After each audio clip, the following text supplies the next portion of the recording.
안녕하세요. 읽어주는 말씀입니다. 오늘 읽어드릴 말씀은 영적 친교 교재 15장 7의 탐구자입니다. 사도 베드로는 목회를 하는 동안 루다에 있는 신도들을 방문하였다. 거기서 베드로는 애니아의 병을 고쳤는데 그는 8년 동안 중풍병으로 침상에 누워있던 사람이었다.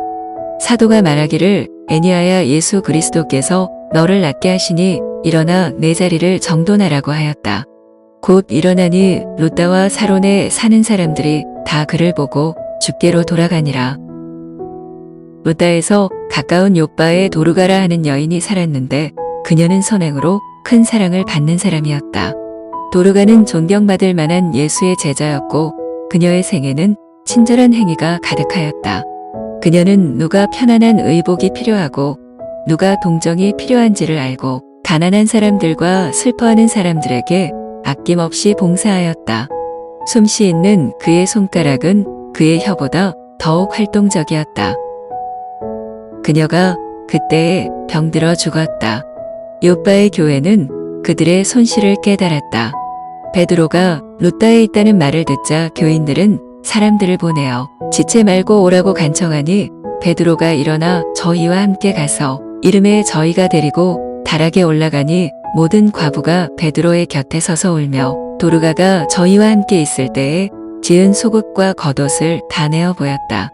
도르가가 살아온 봉사의 생애에 비추어 볼 때 그들이 슬퍼하면서 생기 없는 시체 위에 뜨거운 눈물을 흘린 것은 조금도 이상한 일이 아니었다. 그들의 슬픔을 보았을 때의 사도의 마음은 동정심으로 감동되었다. 그리하여 그는 울고 있는 친구들을 방에서 내어보내도록 지시하고 무릎을 꿇고 도르가에게 생명과 건강을 회복시켜 주시도록 하나님께 열심히 기도하였다. 그는 시체를 향하여 말하기를 다비다야 일어나라 하니 그가 눈을 떠 베드로를 보고 일어나 앉았다. 도르가는 교회에 크게 봉사하였으므로 하나님께서는 그를 원수의 땅에서 도로 찾아내어 그의 솜씨와 힘으로 계속 다른 사람들에게 축복이 되게 하심이 합당함을 아셨고 또한 이 일에 당신의 능력을 나타내심으로 그리스도의 사업을 굳게 하려 하셨다. 베드로가 아직 요바에 있는 동안에 가이사랴에 있는 고넬료에게 복음을 전하라는 하나님의 부르심을 받았다. 고넬료는 로마의 백부장이었다. 그는 부자요 귀족의 가문에서 태어났으므로 신임과 명예의 지위를 가지고 있었다. 이방인으로 태어나 이방인의 훈련과 교육을 받았지만 유대인들과 접촉함으로 하나님에 대한 지식을 얻었으므로 진실한 마음으로 하나님을 예배하였으며 가난한 사람들을 동정함으로 그의 신앙의 신실성을 나타내었다. 그는 그의 선행으로 인해 원근에 널리 알려졌고 그의 의로운 생애로 유대인들과 이방인들 모두에게 좋은 평판을 얻었다. 그의 감화는 접촉하는 모든 사람에게 축복이 되었다. 영감의 기록은 고넬료를 경건하여 온 집으로 더불어 하나님을 경외하며 백성을 많이 구제하고 하나님께 항상 기도하던 사람이라고 묘사하고 있다. 하나님을 천지의 창조주로 믿는 고넬료는 하나님을 경배하고 그분의 권위를 인정하며 생애의 모든 일에 그분의 권고를 구하였다. 그는 가정생활과 공무에 있어서 여호와께 충실하였다. 그는 하나님의 도움이 없이는 감히 그의 계획을 실행하거나 책임을 지려고 하지 아니하였기 때문에 하나님께 가족 재단을 쌓았다. 고넬료는 비록 예언들을 믿고 오실 메시아를 바라보고 있었으나 그리스도의 생애와 죽음 가운데 나타난 복음을 알지는 못하였다. 그가 유대 교회의 교인이 아니었으므로 랍비들은 그를 부정한 이방인으로 보았다. 그러나 아브라함에 대하여 내가 그를 아노라고 말씀하셨던 그 거룩한 파수꾼께서는 고넬료도 역시 아셨으므로 하늘에서 직접 그에게 사자를 보내셨다. 그가 기도할 때에 천사가 그에게 나타났다. 백부장은 자기의 이름을 부르는 것을 듣고 두려워하였으나 그 사자가 하나님께로부터 온 것을 알고는 주여 무슨 일이니이까 하고 말하였다. 천사는 대답하기를 내 기도와 구제가 하나님 앞에 상달하여 기억하신 바가 되었으니 내가 지금 사람들을 요바에 보내어 베드로라 하는 시몬을 청하라. 저는 피장 시몬의 집에 우거하니 그 집은 해변에 있느니라고 하였다. 베드로가 묵고 있던 집의 사람의 직업까지 지칭한 이 분명한 명령은 하늘이 모든 계급의 사람들의 역사와 사업을 잘 알고 있음을 나타낸다. 하나님께서는 겸손한 노동자의 경험과 이를 보좌에 앉은 왕의 그것처럼 익히 아신다. 사람들을 욥바에 보내어 시몬을 청하라. 이와 같이 하나님께서는 복음 사업과 당신의 조직된 교회에 대해 관심을 가지고 계신 증거를 주셨다. 고넬료에게 십자가의 이야기를 하는 것은 천사가 할 사명이 아니었다. 백부장 자신처럼 인간적인 약점이 있고 유혹을 받기 쉬운 한 사람이 그에게 십자가에 못 박히시고 부활하신 구주에 관하여 말해 주어야 하였다. 하나님께서는 사람들 가운데 당신의 대표자로서 타락한 일이 결코 없는 천사들을 선택하지 않으시고 구원하고자 하는 사람들과 성정이 같은 사람들을 택하신다. 그리스도께서는 인간과 접촉하시려고 인성을 취하셨다. 세상에 구원을 주기 위해서는 신성과 인성을 겸하신 구주가 필요하였다. 남녀들은 측량할 수 없는 그리스도의 풍성을 알리라는 신성한 임무를 받고 있다.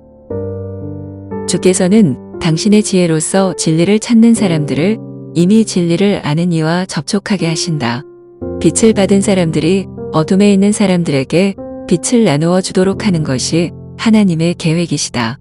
지혜의 큰 근원으로부터 그 능력을 얻는 인간이 일하는 대리인, 즉 통로가 된 그를 통해서 복음이 사람들의 정신과 마음을 변화시키는 능력을 발휘하게 된다. 고넬료는 기쁨으로 그 환상에 순종하였다. 천사가 떠난 후에 백부장은 집안 하인 둘과 종들 가운데 경건한 사람 하나를 불러 이 일을 다 고하고 욥바로 보내었다. 천사는 고넬료와 이야기를 나눈 후에 욥바에 있는 베드로에게로 갔다. 그때의 베드로는 그가 유숙하는 집의 지붕에서 기도하고 있었으며 시장하여 먹고자 함의 사람이 준비할 때에 비몽사몽의 상태에 들어갔다고 기록되어 있다. 베드로가 배고파한 것은 육신의 음식만이 아니었다. 베드로는 지붕에서 욥바 성과 인근의 촌락을 바라보면서 동포의 구원을 갈망하였다. 그는 그리스도의 고난과 죽음에 관한 예언들을 성경에서 찾아내어 그들에게 알려주고자 하는 열렬한 소망을 가지고 있었다. 환상 중에 베드로가 하늘이 열리며 한 그릇이 내려오는 것을 보니 큰 보자기 같고 내 귀를 메어 땅에 들이웠더라. 그 안에는 땅에 있는 각색 네 밝아진 짐승과 기는 것과 공중에 나는 것들이 있는데 또 소리가 있으되 베드로야 일어나 잡아먹으라 하거늘 베드로가 가로되 주여 그럴 수 없나이다. 속되고 깨끗지 아니한 물건을 내가 언제든지 먹지 아니하였삼나이다. 한데 또 두 번째 소리 있으되 하나님께서 깨끗게 하신 것을 내가 속되다 하지 말라 하더라. 이런 일이 3번 있은 후 그 글씨 곧 하늘로 올리워 가니라. 그 환상으로 베드로는 책망과 교훈을 받았다. 이것은 그에게 하나님의 목적, 곧 그리스도의 죽으심으로 이방인들이 유대인들과 같이 구원의 축복의 후사가 될 것임을 나타내었다. 그러나 아직 제자들 중에 아무도 이방인들에게 복음을 전하지 아니하였다. 그들의 마음 가운데는 그리스도의 죽으심으로 이미 무너진 장벽이 아직도 존재하여 그들의 노력은 유대인들에게만 국한되어 있었다. 이것은 그들이 이방인들을 복음의 축복에서 제외된 사람들로 생각한 까닭이었다. 이제 주께서는 하나님의 계획의 범위가 세계적인 것임을 베드로에게 가르치고자 하셨다.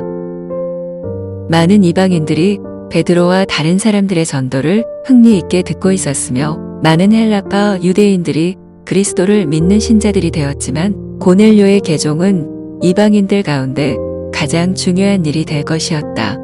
그리스도의 교회의 사업이 아주 새로운 국면으로 들어가야 할 때가 이르렀다. 많은 유대인 회심자들이 이방인에 대하여 닫았던 문을 이제 열어야 하였다.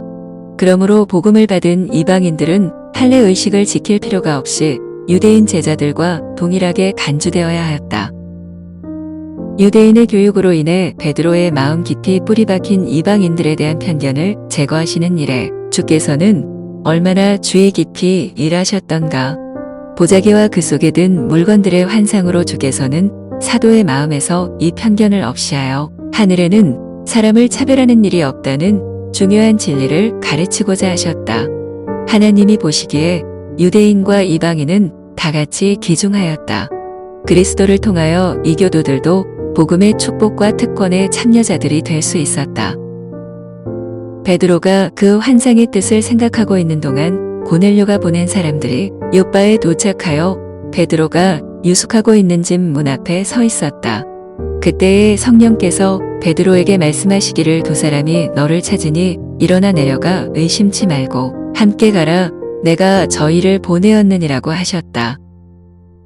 베드로에게 이것은 괴로운 명령이었으므로 그는 그에게 부과된 의무를 수행하기를 주저하였지만 감히 불순종하지는 않았다. 베드로는 내려가 그 사람들을 보고 가로되 내가 곧 너희의 찾는 사람이니 너희가 무슨 일로 왔느냐고 말하였다.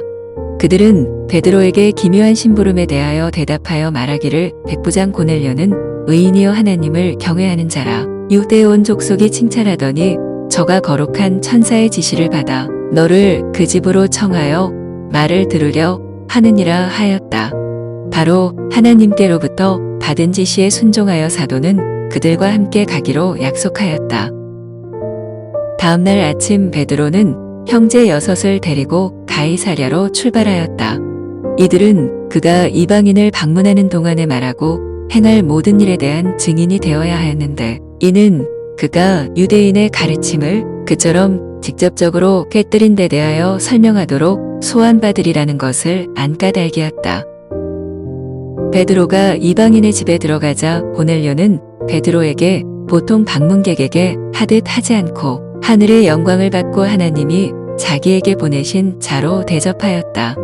자녀들이 저희 부모 앞에 엎드려 절하는 것처럼 왕이나 고관들 앞에 엎드려 절하는 것이 동방의 풍속이었지만 고넬료는 자기를 가르치도록 하나님께서 보내신 이에 대한 경외심으로 압도되어 사도의 발 앞에 엎드려 경배하였다.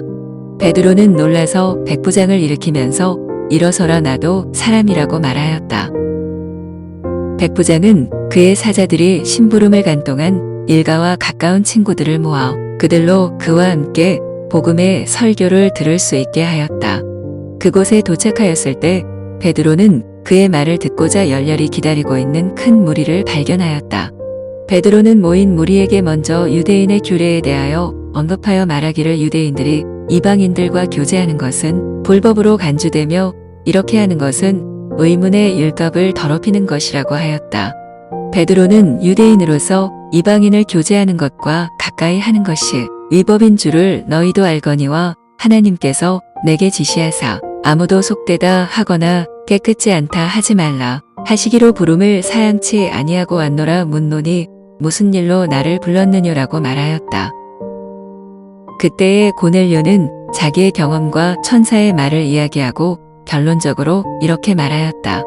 내가 곧 당신에게 사람을 보내었더니 오셨으니 잘하였나이다. 이제 우리는 주께서 당신에게 명하신 모든 것을 듣고자 하여 다 하나님 앞에 있나이다. 베드로는 내가 참으로 하나님은 사람의 외모를 취하지 아니하시고 각 나라 중 하나님을 경외하며 의를 행하는 사람은 하나님이 받으시는 줄 깨달았도다라고 말하였다. 그 후 사도는 귀를 기울이고 있는 청중들에게 그리스도, 즉 그분의 생애, 이적, 배반당하심과 십자가에 못 박히심, 부활과 승천 그리고 인간의 대표자요 대언자로서 하늘에서 행하시는 그분의 사업에 대하여 설교하였다. 베드로가 참석한 사람들에게 예수를 죄인의 유일한 소망으로 지적할 때 그는 자신이 전에 보았던 계시의 뜻을 더욱 충분히 깨닫게 되었고 그의 마음은 그가 제시하고 있는 진리에 대한 열심으로 불타올랐다. 돌연 이 설교는 성령의 강림으로 중단되었다. 베드로가 이 말할 때에 성령이 말씀 듣는 모든 사람에게 내려오시니 베드로와 함께 오날레 받은 신자들이 이방인들에게도 성령 부어주심을 인하여 논란이 이는 방언을 말하며 하나님 높임을 들음이로라. 이에 베드로가 가로되 이 사람들이 우리와 같이 성령을 받았으니 누가 능히 물로 침례 줌을 금하리요 하고 명하여 예수 그리스도의 이름으로 침례를 주라 하니라. 이와 같이 복음이 낯선 자들이요 외국인이었던 이들에게도 전파됨으로써 그들은 성도들과 같은 시민이요 하나님의 관속이 되었다. 고넬료와 그 가족의 회개는 거두어 들여야 할 수확의 처음 익은 열매였다. 이 가족으로부터 광범위한 은혜의 역사가 그 이교의 도시에서 이루어졌다. 오늘날 하나님께서는 낮은 사람들과 마찬가지로 높은 사람들 중에서도 영혼들을 찾고 계신다. 주께서 당신의 사업에 관계하기를 원하시는 고넬료와 같은 사람들이 세상에는 많이 있다. 그들은 주의 백성에게 호감을 가지기는 하지만 그들을 세상에 붙들어 매는 인연이 그들을 굳게 붙잡고 있다. 그들이 그리스도에게로 돌아서는 데는 도덕적인 용기가 필요하다. 이 영혼들을 위하여 특별한 노력을 기울여야 하는데 그들은 저희의 책임과 인간적인 유대 때문에 큰 위험에 빠져 있기 때문이다. 하나님께서는 상류 계급의 복음을 전할 열렬하고 겸손한 일꾼들을 부르신다. 진정한 회개에는 이적, 곧 지금으로서는 분별되지 않는 이적이 작용해야 한다. 이 세상의 위대한 사람들이라고 해서 이적을 행하시는 하나님의 능력밖에 있는 것이 아니다. 만일 그분의 동역자들이 하나님과 함께 기회를 활용하는 사람들이 되어 용감하고 충실하게 그들의 의무를 행한다면 하나님께서는 책임 있는 지위에 있는 사람들, 기성과 영향력을 가진 사람들을 계심시키실 것이다. 성령의 능력을 통하여 많은 사람들이 거룩한 원칙들을 받아들이게 될 것이다. 진리로 거듭난 그들은 빛을 전하기 위하여 하나님께서 쓰시는 대리자들이 될 것이다. 그들은 버려진 계급의 다른 영혼들을 위하여 특별한 짐을 지게 될 것이다. 시간과 재정이 주의 사업에 들어오게 될 것이요. 새로운 능력과 힘이 교회에 더하여질 것이다. 고넬료가 그가 받은 모든 교훈에 순종하여 생애한 까닭에 하나님께서는 그가 더 많은 진리를 받을 수 있도록 사건들을 지도하셨다. 하늘 궁정에서 한 사자가 로마 관리와 베드로에게 보내심을 받았으며 고넬료는 그를 더욱 큰 빛으로 인도할 수 있는 사람과 접촉하게 되었다. 우리가 사는 세상에는 우리가 생각하는 것보다 하나님의 나라에 더욱 가까운 사람들이 많이 있다. 이 어두운 죄악 세상 가운데서도 주께서는 당신의 사자들을 그들에게 보내실 많은 귀중한 보석과 같은 사람들을 가지고 계시다. 어느 곳에나 그리스도를 위하여 굳게 설 사람들이 있다. 많은 사람들이 어떠한 세상의 이익보다도 하나님의 지혜를 귀중히 여길 것이며 충실한 빛의 증거자들이 될 것이다. 그들은 그리스도의 사랑으로 강권함을 받아 다른 사람들도 그분께 나아가도록 강권할 것이다. 유대에 있는 형제들은 베드로가 이방인의 집에 들어가 모인 무리에게 전도하였다는 말을 듣자 놀랐으며 몹시 분노하였다. 그들은 자신들에게 주제넘게 보이는 그러한 행동 노선이 베드로 자신의 가르침과 반대되는 결과를 낳지 않을까 두려워하였다. 그리하여 후에 베드로를 만나자 신랄하게 비난하기를 내가 무할례자의 집에 들어가 함께 먹었다라고 하였다. 베드로는 자초지종을 밝혔다. 우선 환상과 관련된 그의 경험을 말하고 그 환상으로 그는 더 이상 할례와 무할례의 의문적인 구별을 하지 말고 이방인들을 부정하게 보지 말도록 훈계를 받았다고 역설하였다. 그는 이방인들에게 가라고 하신 명령, 사신들이 온 것, 그가 가이사랴로 여행한 것, 그리고 고넬료를 만난 것에 대하여 그들에게 말하였다. 그는 그 백부장과의 회견 내용을 자세히 말하였다. 그 회견에서 그 백부장은 베드로를 부르러 사람을 보내라는 지시가 그에게 주어졌던 이상에 대하여 그에게 말했다. 베드로는 그의 경험에 관하여 이렇게 말했다. 내가 말을 시작할 때에 성령이 저희에게 임하시기를 처음 우리에게 하신 것과 같이 하는지라. 내가 주의 말씀에 요한은 물로 침내 주었으나 너희는 성령으로 침내 받으리라 하신 것이 생각나노라. 그런즉 하나님이 우리가 주 예수 그리스도를 믿을 때에 주신 것과 같은 선물을 저희에게도 주셨으니 내가 누구간데 하나님을 능히 맡겠느냐. 이 설명을 들은 형제들은 잠잠하였다. 베드로의 행동은 하나님의 계획의 직접적인 성취였으므로 그들의 편견과 독선이 복음의 정신과 완전히 반대된다는 사실을 깨닫자 그들은 하나님께 영광을 돌리며 말하기를 그러면 하나님께서 이방인에게도 생명 얻는 회개를 주셨도다라고 하였다. 그리하여 아무 논쟁 없이 편견이 무너지고 오랜 관습으로 인해 확립된 배타심이 제거되어 복음이 이방인들에게 선포되는 길이 열리게 되었다.